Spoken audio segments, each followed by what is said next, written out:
একটি ছোট দ্বীপ, মাত্র ৩৬,০০০ বর্গ কিলোমিটার আয়তন।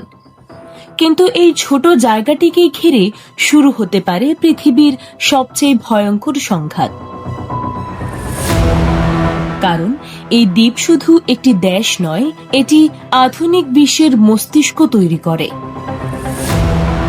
স্মার্টফোন, ল্যাপটপ, কৃত্রিম বুদ্ধিমত্তা, মিসাইল, যুদ্ধবিমান, এমনকি আপনার হাতে থাকা মোবাইল ফোনও চলছে একটি ক্ষুদ্র জিনিসের ওপর। সেই জিনিসটির নাম সেমিকন্ডাক্টর চিপ। আর বিশ্বের সবচেয়ে গুরুত্বপূর্ণ চিপ তৈরি হয় তাইওয়ানে। প্রশ্ন হলো, কেন একটি চিপের জন্য মুখোমুখি দাঁড়িয়ে গেছে পৃথিবীর দুই সুপার পাওয়ার, যুক্তরাষ্ট্র এবং চীন? আর কেন অনেক বিশেষজ্ঞ বলছেন ভবিষ্যতের যুদ্ধ হতে পারে তেলের জন্য নয়, বরং চিপের জন্য? আজকের পৃথিবীতে চিপ ছাড়া প্রায় কিছুই চলে না। একটি আধুনিক গাড়িতে থাকে হাজারের বেশি chip. AI server, data centre, সামরিক প্রযুক্তি সবকিছু নির্ভর করে সেমিকন্ডাক্টরের উপর। এমনকি আধুনিক যুদ্ধ, drone, radar, satellite, missile guidance system সবকিছুর কেন্দ্রে রয়েছে এই ক্ষুদ্র চিপ।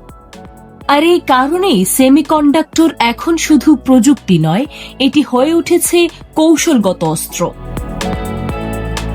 বিশ্বের সবচেয়ে উন্নত চিপ প্রস্তুতকারী কোম্পানিগুলোর একটি হল TSMC। এই একটি কোম্পানি বিশ্বের সবচেয়ে অ্যাডভান্সড সেমিকন্ডাক্টর চিপের বড় অংশ তৈরি করে।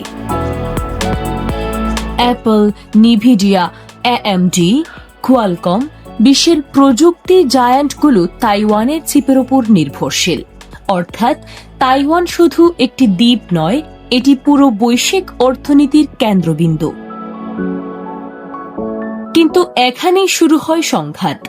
চীন মনে করে তাইওয়ান তাদের অংশ, অন্যদিকে তাইওয়ানের অনেক মানুষ নিজেদের আলাদা পরিচয়ে বিশ্বাস করে। আর যুক্তরাষ্ট্র, তারা সরাসরি তাইওয়ানকে স্বাধীন দেশ হিসেবে স্বীকৃতি না দিলেও তাইওয়ানকে সামরিক ও প্রযুক্তিগতভাবে সমর্থন দেয়। কারণ আমেরিকা জানে, যদি চীন তাইওয়ানের নিয়ন্ত্রণ নেয়, তাহলে বিশ্বের সবচেয়ে গুরুত্বপূর্ণ চিপ শিল্প বেইজিং এর প্রভাবের মধ্যে চলে যেতে পারে, আর সেটি বদলে দিতে পারে বৈশ্বিক ক্ষমতার ভারসাম্য। 2020 সালে করোনা মহামারীর সময় পৃথিবী প্রথম বুঝতে পারে চিপ কতটা গুরুত্বপূর্ণ। সাপ্লাই চেইন ভেঙে পড়েছিল, গাড়ি উৎপাদন কমে যায়, ইলেকট্রনিক পণ্যের দাম বাড়ে, বিশ্বজুড়ে তৈরি হয় সেমিকন্ডাক্টর ক্রাইসিস। কারণ তাইওয়ান থেকে পর্যাপ্ত চিপ আসছিল না। ভাবুন তো, মাত্র কয়েকটি কারখানার সমস্যা পুরো বিশ্বের অর্থনীতিকে কাঁপিয়ে দিয়েছিল। তাহলে যদি যুদ্ধ শুরু হয়?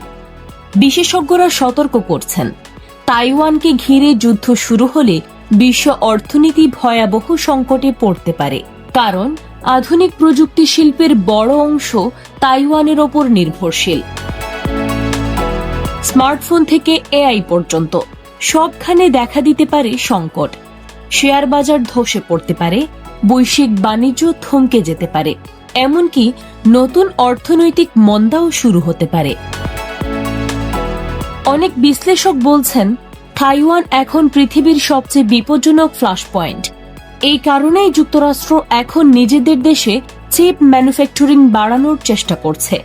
তারা চায় তাইওয়ানের ওপর নির্ভরতা কমাতে। অন্যদিকে চীনও নিজস্ব সেমিকন্ডাক্টর ইন্ডাস্ট্রি শক্তিশালী করতে বিলিয়ন বিলিয়ন ডলার বিনিয়োগ করছে। কারণ তারা জানে, ভবিষ্যতের ক্ষমতা শুধু সেনাবাহিনীতে নয়, প্রযুক্তির মধ্যেও লুকিয়ে আছে। কিন্তু সবচেয়ে বড় প্রশ্ন হলো, সত্যিই কি যুদ্ধ হবে? কেউ নিশ্চিত নয়।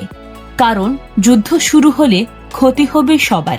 চীনের অর্থনীতি ক্ষতিগ্রস্ত হবে, আমেরিকার প্রযুক্তি শিল্প ধাক্কা খাবে, আর পুরো পৃথিবী প্রবেশ করতে পারে এক অনিশ্চিত ভবিষ্যতের মধ্যে। তবুও উত্তেজনা বাড়ছে। তাইওয়ানের আকাশে চীনা যুদ্ধবিমান, প্রশান্ত মহাসাগরে মার্কিন যুদ্ধজাহাজ, সবকিছু যেন ইঙ্গিত দিচ্ছে এক নতুন ধরনের ঠান্ডা যুদ্ধের দিকে। এক সময় পৃথিবী যুদ্ধ করত জমির জন্য, তারপর তেলের জন্য, আর এখন যুদ্ধের কেন্দ্রবিন্দুতে উঠে এসেছে একটি ক্ষুদ্র সিলিকন চিপ, যা এত ছোট যে চোখে ঠিকমতো দেখা যায় না, কিন্তু যার ওপর দাঁড়িয়ে আছে আধুনিক সভ্যতা। আর সেই কারণেই তাইওয়ান আজ শুধু একটি দ্বীপ নয়, এটি প্রযুক্তি, অর্থনীতি এবং বৈশ্বিক ক্ষমতার ভবিষ্যৎ যুদ্ধক্ষেত্র। একটি দ্বীপ, একটি চিপ, আর একটি প্রশ্ন: ভবিষ্যতের যুদ্ধ কি সত্যি সেমিকন্ডাক্টরের যুদ্ধ হতে যাচ্ছে?